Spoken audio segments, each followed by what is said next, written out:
बोहैथि दाननि 8 खालार खालि एबसुनि लोगो हारिमु नेहाथारि कनिका बर'नि श्राद्धखौ खुंफुंगोन।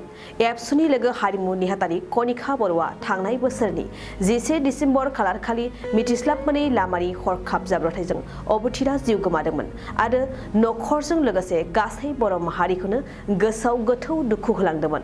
बेखौनो कनिका बर'नि गोजोन आरो गोथार जिउमानि थाखाय नेम बायदियै सारादु खुंनो लाहार फाहार खालामदों। बोहैथि दाननि 8 खालार खालि मेहेरगोनां हाबाफारिजों नखर बाक्सा जिल्ला एबसु आरो मिरु एबसु जथायै कनिका बर'नि सारादुखौ खुंफुंगोन।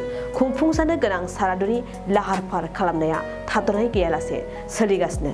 लाहार फाहार खालामबाय थानायावनो मिरु एबसुनि गाहाय नेहाथारि कनिन्द्र बसुमतारीनि दैदेननाय मोनसे हानजा आरो बाक्सा जिल्ला एबसुनि माखासे हानजा जथायै नायदिंहैदों।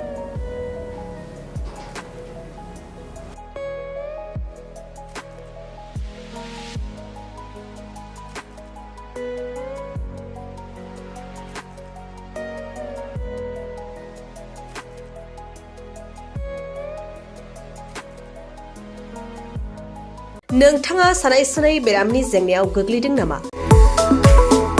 जुदि नोंथाङा सानाय सुनाय दंब्ला जिंगासिनांगौ गैया।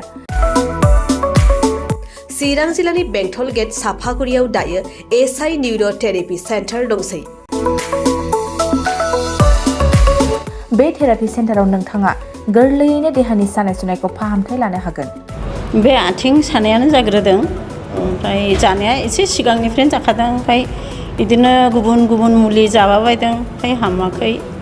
दिनैनि ट्रिटमेन्टआ आङो एसे मोजां मोनसिनबाय। जेरै सिं सानाय, आफादावरि सानाय, मोदोम जरा सानाय, आइजोफोरनि जेंना, खर' सानाय बायदि बेरामखौ फाहामनाय जायो। लोगोसेयैनो बे सेन्टाराव थानानै फाहामथाय लानो हानायनिबो सुबिदा खालामदों। नोंथांमोनहा एसआइ निउर' थेरापि सेन्टाराव फाहामथाय लानो गोसो दंब्ला नैबे मबाइल नम्बर 7620160459 नङाब्ला 9476977956 आव थोंजों सुलाद लानो हागोन।